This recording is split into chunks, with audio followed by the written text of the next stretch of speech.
오늘 마가복음 5장 10절에서 15절 말씀 한 번 더 보도록 합니다. 마가복음 5장 10절에서 15절 말씀 같이 읽도록 합니다. 자기를 그 지방에서 내보내지 마시기를 간구하더니 마침 거기에 돼지 큰 떼가 산 곁에서 먹고 있는지라.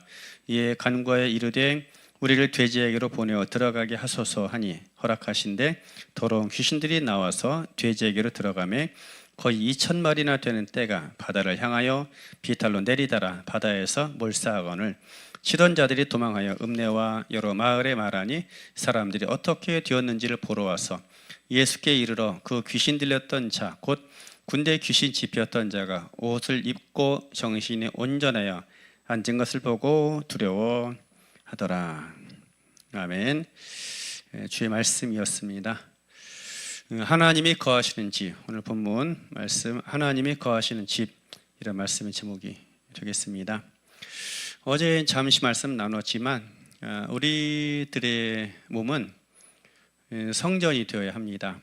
왜냐하면 사탄이라는 것은 바이러스와 비슷해서 숙주가 없이는 제대로 자신의 일을 행할 수가 없습니다. 그래서 무언가 그 안에 들어가서 집을 짓고 일을 합니다. 말하자면 바이러스처럼 어떤 생명체 안에 들어와서 생명체를 조종함으로 자신의 생명을 유지합니다. 그리고 자신의 일을 함으로 누군가의 생명을 파괴하거나 고통을 주죠. 약한 영이 하는 일과 유사합니다. 그래서 사탄은 어떻게 사람 몸에 들어와서 사람을 숙주로 삼아 일하느냐 할 때 먼저 생각 속에서 일을 합니다. 인간의 생각, 감정, 욕망, 이 모든 것이 사탄이 거하는 집이 될 수 있다라는 것입니다. 그래서 우리 마음속에 계속하여 우리가 시기와 분노와 질투와 혈기와 음란함과 교만과 탐욕과 상처, 이것들을 붙들고 있게 되면 거긴 악한 영이 깃드는 집을 짓는 것과 똑같은 일이 이루어지게 되는 것이죠. 오늘 거라사의 광인 역시 그러합니다. 그 마음속에 어떤 이유인지는 모르겠어요. 어떤 연유 때문에 그 마음속에 그런 분노와 좌절과 또 절망과 그런 슬픔과 상처가 있었는지를 모릅니다. 그런데 결국에 그 상처에 붙들리고 분노에 붙들리다 보니 결국에는 악한 영이 그의 삶을 다스리고 통치하는 그런 상태로 그의 삶이 망가지게 되었던 것입니다. 하나님의 창조주이시기 때문에 자존하십니다. 그 무엇에도 기대지 않고 의지하지 않고 일행하십니다. 그러나 악한 영은 창조주가 아니죠. 그렇기 때문에 무언가 통로가 필요하고 조건이 반드시 필요하다라는 것입니다. 그래서 그에게 인간이 필요한 거예요. 사람 마음속에 들어와서 생각을 붙잡고 감정을 붙잡고 또 그 다음에 욕망을 불어넣고 그의 손과 발을 움직여서 자신의 뜻을 이루려고 일하는 것입니다.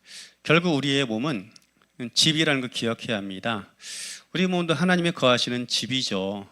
고린도 전서에 보면 너희는 너희가 하나님의 성령이 거하시는 집인 것을 알지 못하느냐, 하나님의 성령이 거하시는 거룩한 성전인 것을 알지 못하느냐라고 말씀하시죠. 성전은 하나님의 집을 이야기합니다. 그래서 이 몸을 악한 영이 사용하도록 방치하고 내버려 둘 거냐, 하나님의 쓰시도록 해야 할 것이냐, 우리가 스스로 결정하고 판단해야 합니다. 사람이 어느 순간에 가장 큰 자유함을 얻게 되는가 하면 그 어느 것에 다스림 받지 않는 순간이 아닙니다. 하나님의 성령의 다스림과 통치를 받는 순간인 것입니다. 고린도후서 3장 7절에 보면 주님은 영이시니 주의 영이 있는 곳에는 자유함이 있다라고 말씀을 하셨습니다. 말하자면 우리 마음과 우리 몸과 삶 가운데 하나님의 성령 임하시고 성령께서 운행하시고 일하실 때에 또 성령께서 우리 몸을 우리 감정과 생각을 사용하실 때 가장 큰 자유함 가운데 거하게 된다 하는 것입니다. 여러분, 인간의 몸은 집입니다. 집. 그 안에 하나님의 성령이 사시고 운행하시면 성전이 되는 거야. 그러나 악한 영이 그 마음에 집을 짓고 그 몸과 삶을 쓰기 시작하면 사탄의 숙주가 될 뿐인 것입니다. 무엇이 우리에게 영광되고 자유로운 풍성한 삶, 기쁨의 삶을 가져다 줄까요? 당연히 기쁨의 영, 희락의 영이신 하나님의 영이 내 마음과 삶을 통치할 때인 것입니다. 하나님 모든 만물을 아름답게 기쁨으로 세우셨습니다. 하나님께서 만물을 지으시고 나셔서 보시기에 좋았다, 말하자면 매우 기뻐했다라는 것이죠. 그리고 아담과 하와가 살던 동산의 이름도 기쁨의 동산이잖아요. 에덴 동산, 기쁨의 동산. 이것처럼 주님의 성령이 운행하시고 우리의 삶을 붙잡고 통치하실 때 우리에게 가장 큰 기쁨이, 큰 자유함이 임하게 되는 것입니다.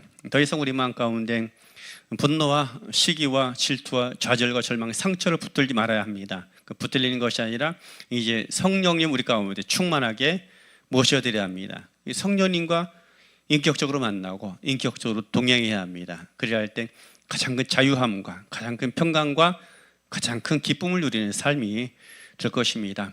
우리의 몸은 집입니다. 특별히 하나님의 성령이 거하시는 거룩한 성전으로 쓰임 받아야 합니다. 이하로도 우리의 삶과 시간 모든 공간이 하나님의 성령이 거하는 거룩한 성전으로 견고하게 서게 되기를 예수님 이름으로 축원합니다.